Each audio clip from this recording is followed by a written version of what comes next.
ओम शांति। अव्यक्तवाणी 8 मई 1969। मनसा वाचा कर्मणा को ठीक करने की युक्ति। दूसरा पॉइंट है, आपके सामने कोई नया आए, उनकी हिस्ट्री आदि आपने सुनी नहीं है, उनको कैसे परख सकेंगे? किसी ने कहा वाइब्रेशन आएगा।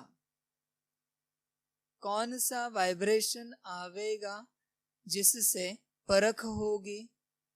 अभी यह प्रैक्टिस करनी है, क्योंकि वर्तमान समय बहुत प्रजा बढ़ती रहेगी, तो प्रजा और नजदीक वाले को परखने के लिए बहुत प्रैक्टिस चाहिए।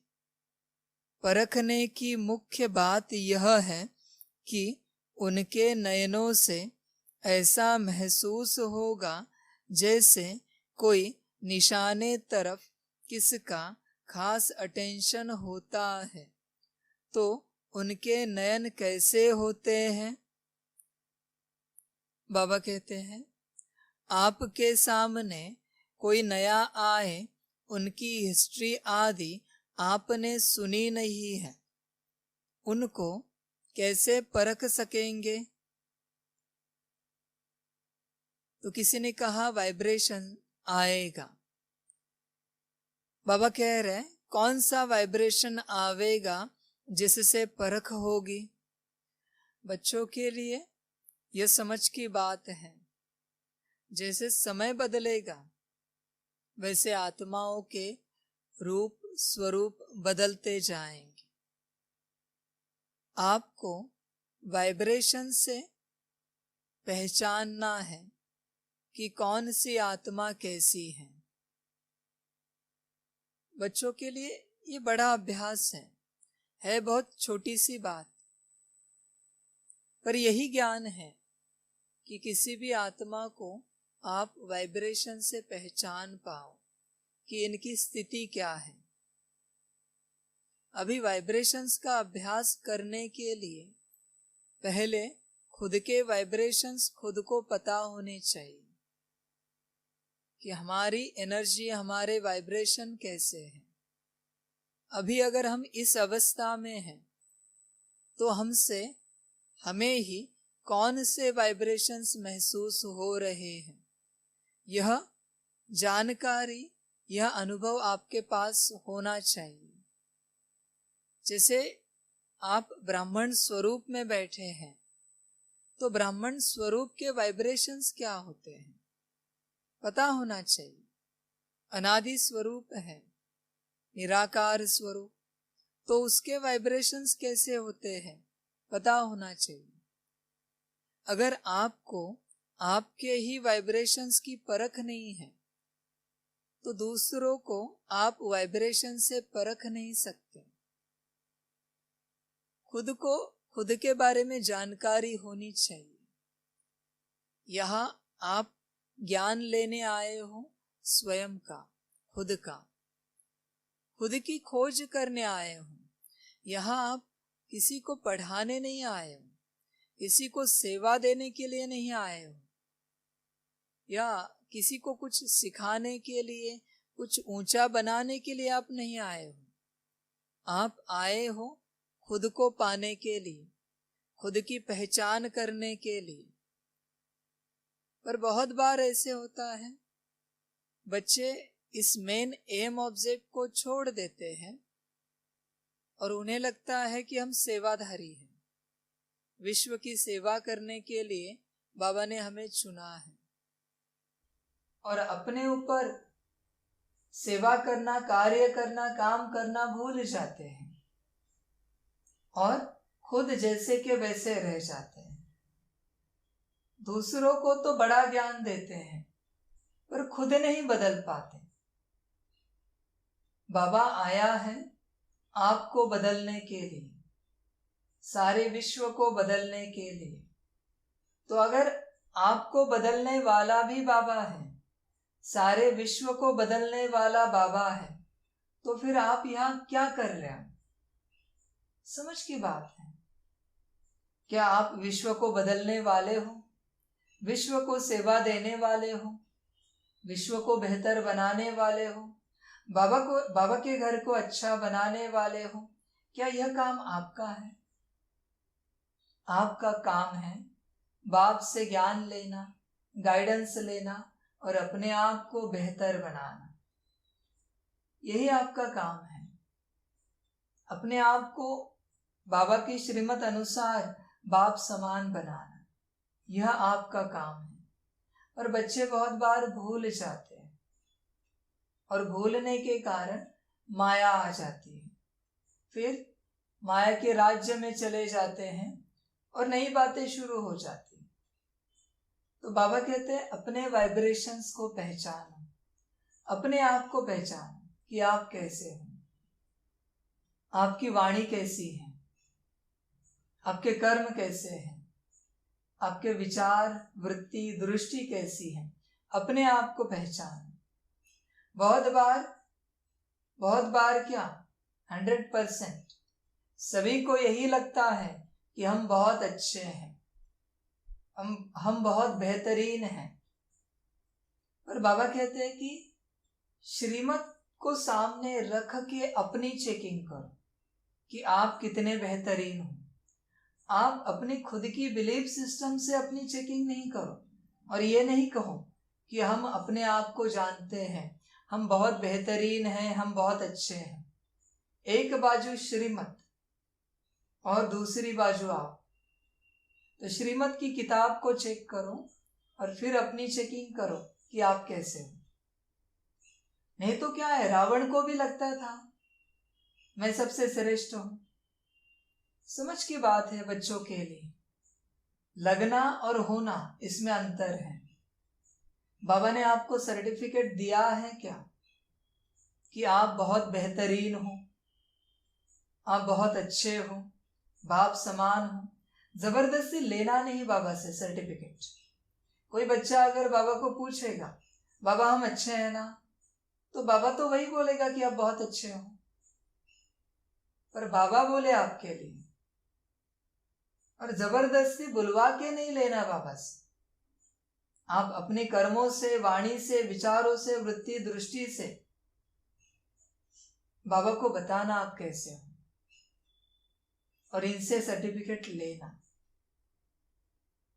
तो यहां आप आए हो अपने आप को पहचानने के लिए। बहुत से बच्चे अभी भी अपने आप को नहीं पहचानते कि वो कैसे हैं और फिर इस यात्रा में परेशान हो रहे हैं। बाबा के साथ रहकर, इस ज्ञान में चलकर परेशान कौन होता है?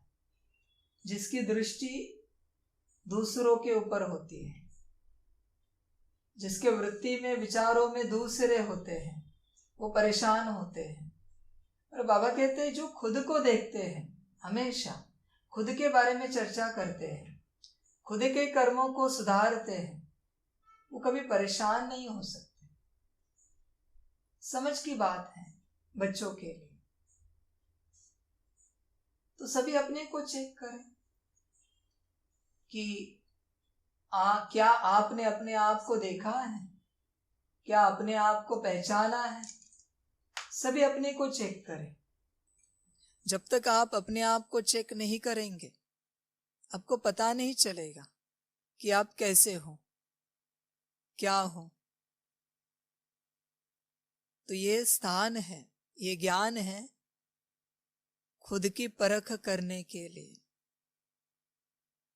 अभी तो बाबा कहते हैं समय ऐसा आएगा जहां आपको दूसरों को परखना है, और फिर उसमें अगर आपको पता नहीं है, आपके पास परखने की शक्ति नहीं है, तो आप परख नहीं सकते। और ये परखने की शक्ति कब आती है? जब आप स्वयं के ऊपर कार्य करते हो, स्वयं के ऊपर काम करते हो, स्वयं को देखते रहते हो, स्वयं को अनुभव करते रहते हो। ये पूरी जीवन मिली है खुद को अनुभव करने के लिए, न कि दूसरों को अनुभव करने के लिए। आप कोई पदार्थ खाते हो ना, तो उसमें भी आप अपने अनुभव को रखते हो। पदार्थ की टेस्ट नहीं होती, आपके अनुभव की टेस्ट होती है कि आप अपने आप को कितना पहचानते हो। जो अच्छा अच्छा भोजन खाने वाले बच्चे होते हैं ना, रस लेने वाले, उनके पास अनुभव होते हैं।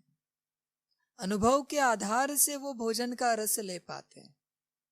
जिसके पास अनुभव नहीं है ना, उसको 5 स्टार का भोजन भी लाके दे दो, उसके लिए वो व्यर्थ है, उसके लिए वो कोई कीमत नहीं उस चीज की, बस पेट भरने का साधन है, क्योंकि अनुभव नहीं है। समझ की बात है बच्चों के लिए। पहले अपना अनुभव करो। आप ब्राह्मण हो तो आपके आसपास ब्राह्मण ही है। आपने कभी सोचा नहीं है, जाना नहीं है और समझा भी नहीं है कि आप जिनके संग में रहते हो ब्राह्मण, उनकी महानता क्या है। कभी नहीं समझा है। क्यों नहीं समझा? क्योंकि अपने आप को नहीं समझा, अपने आप को नहीं जाना, अपने आप को नहीं परखा। इसके कारण आपको ब्राह्मणों की महानता नहीं पता है। जिन ब्राह्मणों के संग में बाबा आता है, वो ब्राह्मण कितने महान हो सकते हैं, कभी आपने सोचा है? जिनके संग वो खाता पीता खेलता है, उनकी महानता क्या हो सकती है, कभी आपने समझा है? आप किसके संग में रहते हो, कभी अनुभव किया है?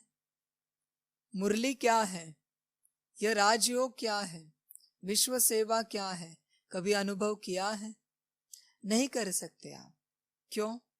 क्योंकि आपने अभी तक अपना अनुभव नहीं किया कि आप कैसे हो।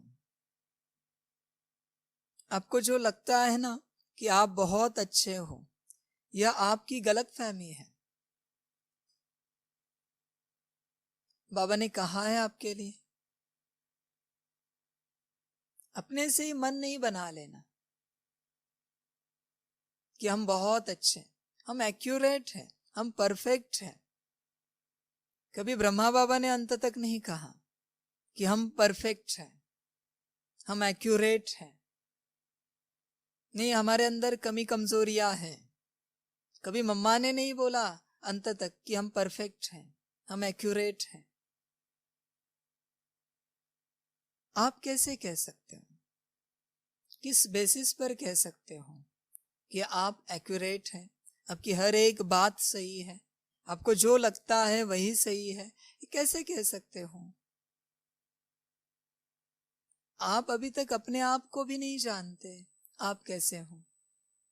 आपको खुद के बारे में पता ही नहीं है आप कैसे हो। और अभी जो आपको आपके बारे में पता है ना, ये माया का इल्यूजन है, क्योंकि ये आपकी बचपन से अभी तक की बिलीफ सिस्टम है कि आप ऐसे हो। ये बाबा के सामने लेके नहीं आना, वरना आप बाबा को भी नहीं पहचान पाओगे और अपने आप को भी नहीं पहचान पाओगे। ब्राह्मण भी दूर रहे, ड्रामा भी दूर रहा। इसलिए तो बाबा कहता है, अभी तक जो पढ़ा लिखा है वो सब भूल कर मेरे पास आओ।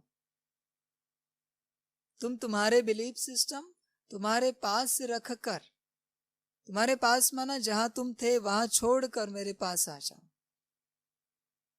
पर बच्चे नहीं सुनते, नहीं समझते। इसलिए पहले अपने को परखो, आप कैसे हो, अपने को चेक करो। आप जब संगठन में जाते हो तो क्या आपके वहां जाने से, आपके प्रेजेंस से लोग खुश होते हैं? आनंद का वातावरण फैलता है, खुशी का वातावरण तैयार होता है? अपने को चेक करो। या फिर उससे विपरीत होता है? चेक करो अपने को, आपको अपनी अवस्था पता चलेगी। बाबा कहते हैं समझ की बात है। जो बच्चे समझते हैं ना वो कभी बोलते नहीं, और जो बोलते हैं वो कभी समझते नहीं। जिनके अंदर वो ऊर्जा है खुशी फैलाने की, उनको कभी बोलने की जरूरत नहीं पड़ेगी। तो बाबा कहते छोटी छोटी चीजें हैं। जैसे आपको भोजन खाने के बाद पता चलता है तीखा है या नमकीन है या खट्टा है, वैसे आपको अपनी वृत्ति से पता चलता है क्या कि आपके वृत्ति में इनके प्रति क्या भरा हुआ है, उनके प्रति क्या भरा हुआ है।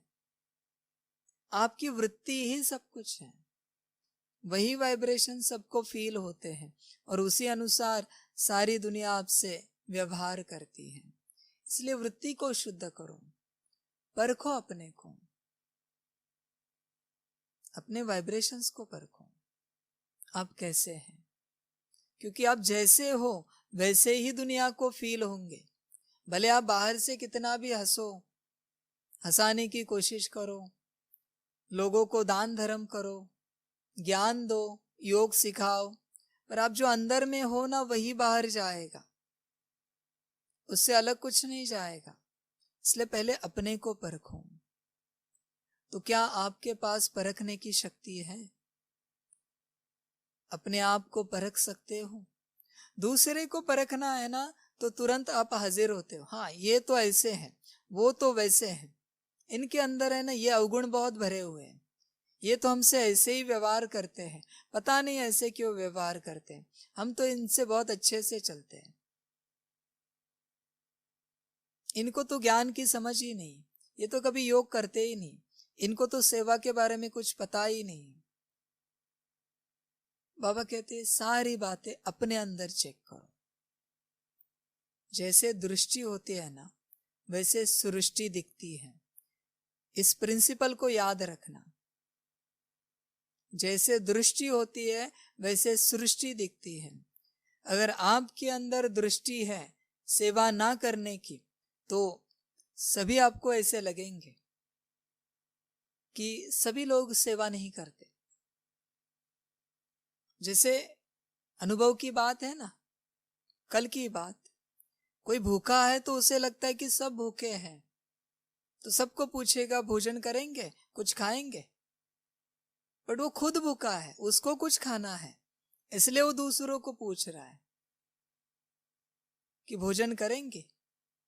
तो जो दृष्टि आपकी है ना वो उसी से आप सृष्टि को देखेंगे। जैसे चश्मा पहना है ना उसी रंग की आपको सृष्टि दिखेगी। तो अपने को चेक करो, ये खुद को चेक करने का ज्ञान है। अपने को परखो, अपनी परख शक्ति को बढ़ाओ। तो आगे चल के वाइब्रेशन से परखना पड़ेगा, तो पहले अपने वाइब्रेशंस को चेक करो, आपके वाइब्रेशंस कैसे हैं।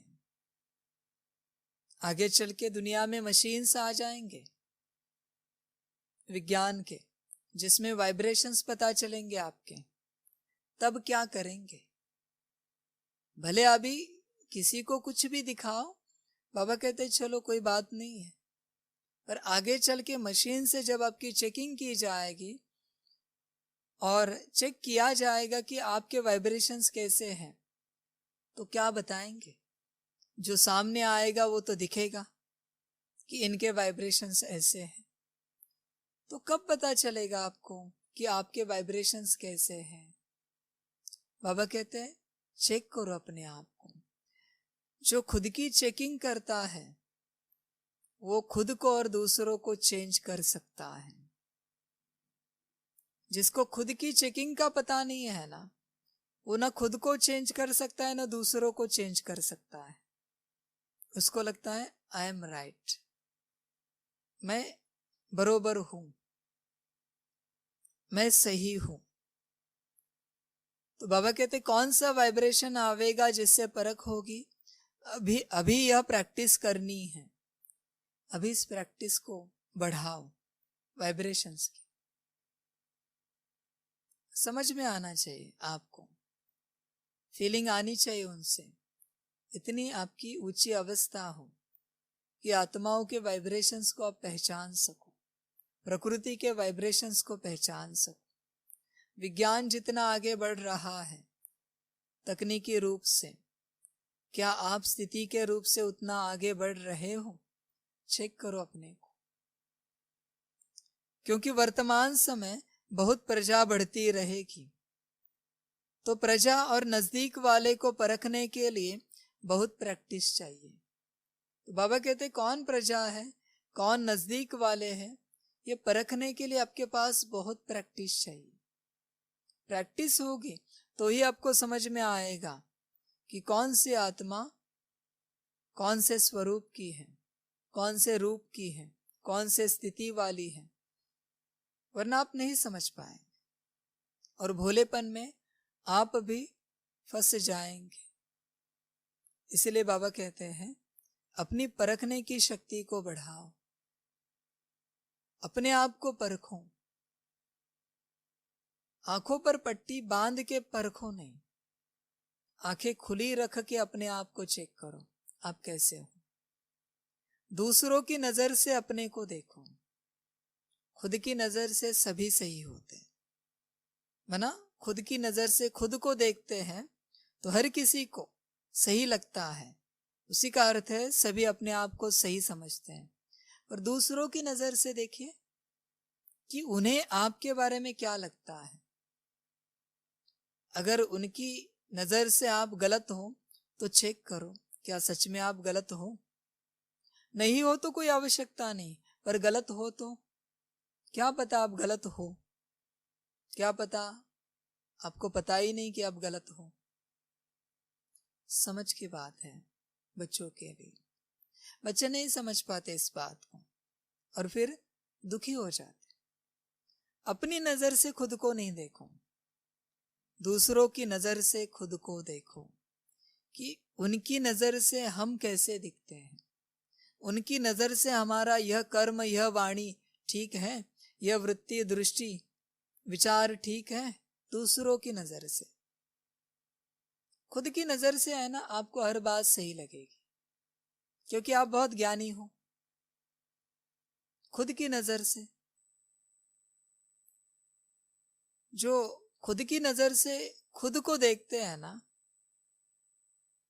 उनको बाबा के शब्द भी सही नहीं लगेंगे। बाबा जो सुनाएगा कहेगा ना वो भी गलत लगेगा, क्योंकि वो खुद की नजर से ही खुद को देख रहे हैं। और खुद की नजर हमेशा अच्छी होती है खुद के लिए, दूसरों के लिए पता नहीं कैसे होती है। तो ऐसी आत्माओं को बाबा की वाणी भी कड़वी लगती है। पता नहीं बाबा ऐसे क्यों बात करता है, पता नहीं बाबा इतना स्ट्रिक्ट क्यों बोलता है।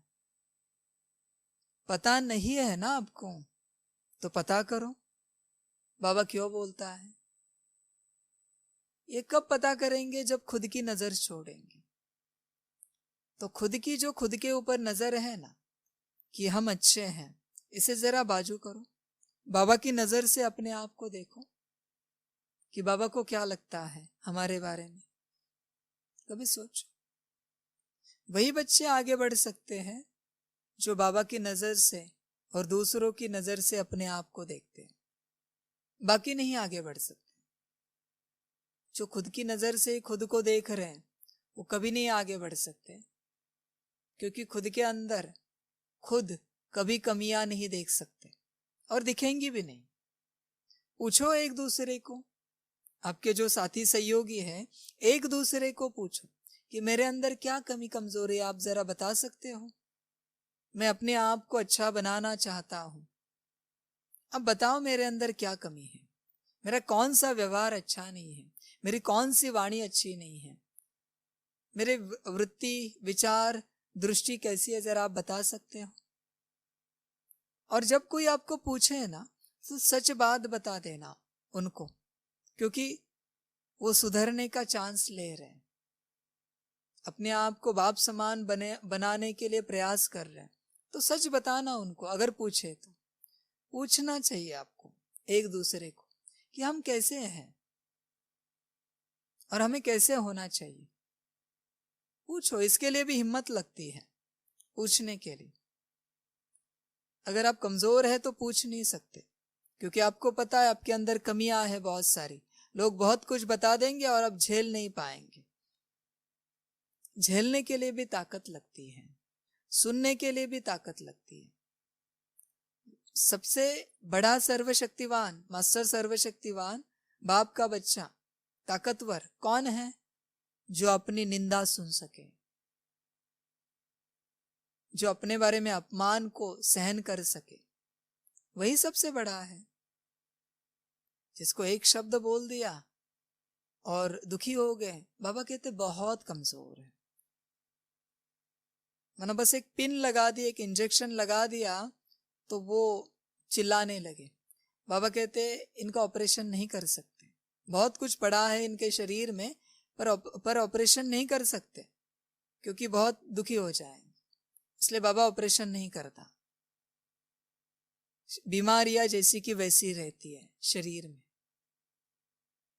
शरीर मना आत्मा की बात है, समझ की बात है बच्चों के लिए। तो पूछो एक दूसरे को, साथी सहयोगियों को, और अपनी कमियों को खत्म करो। क्योंकि आपके बारे में जो दूसरे जानते हैं वो आप कभी नहीं जानते और आप जानना भी नहीं चाहते। इस अंडरस्टैंडिंग में आप बैठे हो कि हमें सुनना भी नहीं है, हमें जानना भी नहीं। कभी तो जानो उनके नजर से। रावण को भी पूछो ना कभी कि राम कैसा है, पूछ के तो देखो, फिर रावण बताएगा राम कैसा है। समझ की बात है। तो रावण बताएगा ना राम कैसा है, तो आप पूछो, एक दूसरे को पूछो। पूछने के बगैर कमियां नहीं निकल सकती। और हाँ, अगर आप हो राम जैसे तो सभी बता देंगे आपको कि आप बहुत अच्छे हो, और नहीं हो और सच बता दे तो उसके ऊपर काम करो, योग करो, मुरली पढ़ो, सकाश दो, ड्रिल करो और अपने आप को वैसे बनाओ जैसे बाबा चाहता है, जैसे बाबा का संकल्प है। पर ये सब होगा तब जब अपनी बीमारियों को आप देख पाएंगे, वरना बीमारियां बढ़ती जाएंगी दिन ब दिन। तो बाबा कहते हैं वाइब्रेशंस को परखने की शक्ति को बढ़ाओ। परखने के अंदाज जो है, परखने के जो तरीके हैं, उनके बारे में सोचो, कैसे वाइब्रेशंस होते हैं। क्या आपको परखना आता है वाइब्रेशंस को? चेक करो। बाबा ने विधि बता दी है, अभ्यास करो उस विधि का और परखने की कोशिश करो। हर रूप से बाबा ने बताया है, कपड़े पहनने से लेकर, खाने पीने से लेकर, घूमने फिरने से लेकर, हर जगह के वाइब्रेशन चेक करने की विधि बाबा ने बताई है। आपके सामने जो आत्माएं हैं तो उनके वाइब्रेशंस कैसे होंगे, यह भी परखने की बात बाबा ने सिखाई है। सीखो उसको, सीखना आपके हाथ में है। वापिस बाबा कहता है अगर एक कदम आपका है तो 1000 कदम बाप के हैं। पर अगर आप सीखने के लिए तैयार हो तो अभी यह प्रैक्टिस करनी है। अभी समय ऐसा आया है कि अभी आपको यह प्रैक्टिस बढ़ानी है। किस रूप में माया आएगी आप समझ नहीं पाओगे, इसलिए बाबा कहते हैं परखने की शक्ति को बढ़ाओ, वाइब्रेशंस को परखना सीखो हर रूप से। क्योंकि वर्तमान समय बहुत प्रजा बढ़ती रहेगी, तो प्रजा और नजदीक वाले को परखने के लिए बहुत प्रैक्टिस चाहिए। नजदीक वाले कौन हैं और प्रजा वाले कौन हैं, यह परखने के लिए बहुत प्रैक्टिस चाहिए आपके पास। प्रैक्टिस करो। अब 24 घंटे कहाँ बिताते हो, अपने से चेक करो। अपने को सवाल पूछो कि आपके 24 घंटे कहाँ जाते हैं, कौन सी प्रैक्टिस में जाते हैं, करते क्या है आप बुद्धि से। हम स्थूल रूप से नहीं कहते, 24 घंटे मन बुद्धि से आप करते क्या है, चेक करो अपने को। वही अगर अभ्यास करो 2 दिन में सीख जाएंगे कि कैसे वाइब्रेशंस पहचानने हैं। पर बच्चों को अभ्यास करना चाहिए, बच्चे ध्यान नहीं देते पढ़ाई पर। परखने की मुख्य बात यह है कि उनके नयनों से ऐसा महसूस होगा जैसे कोई निशाने तरफ किसका खास अटेंशन होता है। तो उनके नयन कैसे होते हैं? तीर लगाने वाले व निशाना लगाने वाले जो मिलिट्री के होते हैं वो पूरा निशाना रखते हैं। उनके नयन, उनकी वृत्ति उस समय एक ही तरफ होगी।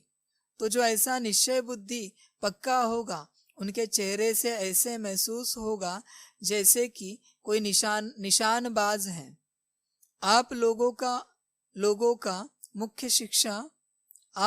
को मुख्य शिक्षा मिलती है, एक निशान को देखो अर्थात बिंदी को देखो।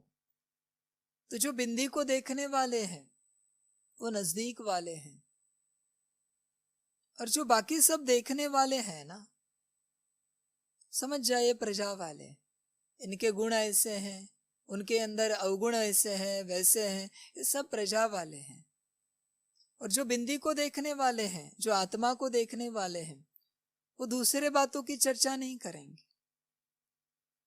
जो बाप को देखने वाले हैं ना, वो बाप को देखेंगे, और जो बाप को नहीं देखने वाले हैं ना, वो बाप की एक्टिविटी को देखेंगे। ऐसे ज्ञानी बच्चे होते। एक है बाप को देखने वाले, बिंदी को देखने वाले, और दूसरे हैं बाप की एक्टिविटी को देखने वाले कि बाप क्या कर रहा है, क्या नहीं कर रहा है, क्या करना चाहिए, क्या नहीं करना चाहिए, ये देखने वाले बच्चे। तो आप कौन हो, अपने आप को चेक करो। दुनिया भर में जो बच्चे हैं बाबा के, उन सभी को वही देख पाएंगे जो बाप को देख रहे हैं बिंदी रूप में। एक्टिविटी तो बाबा का पार्ट है। आप चाहो न चाहो बाबा वैसे ही बजाएगा जैसे उसका पार्ट है।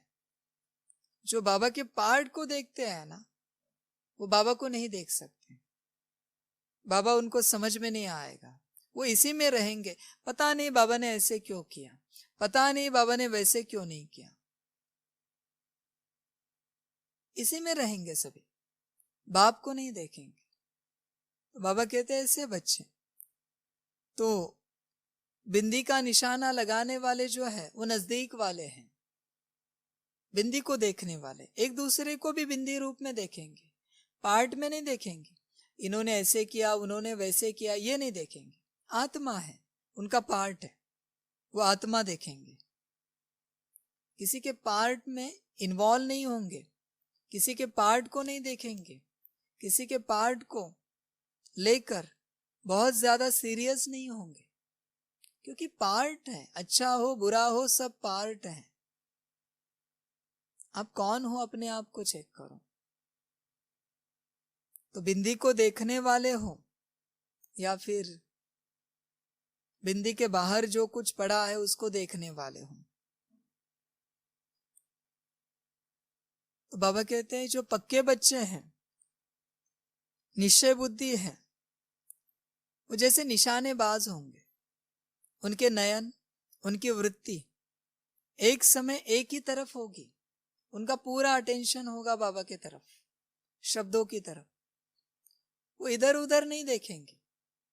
योग में भी बैठेंगे तो उनका पूरा अटेंशन होगा बाबा के ऊपर, इधर उधर नहीं देखेंगे।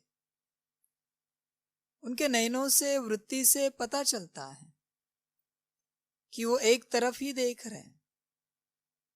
उनके नयनों से ऐसा महसूस होगा कि उनका खास अटेंशन किस तरफ है। तो तीर लगाने वाले नयन होते हैं उनके, सदा दृष्टि बाबा के ऊपर होती है, इधर उधर नहीं होते। मम्मा जैसे, मम्मा को देखा होगा, सुना होगा, मम्मा जैसे बस बाबा के ऊपर अटेंशन पूरा। ज्ञान में भी, योग में भी, हर एक रूप से बाबा के ऊपर अटेंशन। बाकी बातों के ऊपर अटेंशन नहीं देंगे। और जो प्रजा वाले हैं ना, वो बातों के ऊपर अटेंशन देंगे, और जो नजदीक वाले हैं वो बाबा के ऊपर अटेंशन देंगे। तो आप अपने को चेक करना, आप कौन हो, आपको पता चलेगा। तो बाबा कहते हैं कि आप लोगों को मुख्य शिक्षा मिलती है, एक निशान को देखो अर्थात बिंदी को देखो। किसी से भी बात करो, बिंदी को देखो। बस तिलक लगाते समय, दृष्टि देते समय बिंदी को नहीं देखो, हर समय बिंदी देखो कि वो बिंदी पाड़ बजा रही है, जो ड्रामा अनुसार उसके अंदर फिक्स है। अभी बिंदी को देखो और बिंदी समझकर पाड़ बजाओ, तो पार्ट में बह के नहीं जाएंगे किसी के कि इन्होंने ऐसे क्यों किया, उन्होंने वैसे क्यों किया। अभी वो बिंदी वैसे ही करेगी जैसे उसके अंदर नूंद है। समझ की बात है बच्चों के लिए। तो बिंदी को देखना भी निशान को देखना है। तो निश्चय बुद्धि की निशानी क्या होगी? पूरा निशाना होगा। जो निश्चय बुद्धि है उनकी निशानी है, उनका निशाना आत्माओं के ऊपर बिंदी के रूप में होगा और बाप के ऊपर भी बिंदी के रूप में ही होगा। निशान जरा भी हिल जाता है तो फिर हार हो जाती है। निशाना हिला दिया तो हार हो जाएगी। इसलिए आत्मा को देखो और बाबा को देखो और अपना पार्ट प्ले करो। उनकी एक्टिविटी को नहीं देखो, वो क्या कर रहे इसको नहीं देखो। वापिस से कहते हैं वो वही करेंगे जो उनके अंदर नूंद है।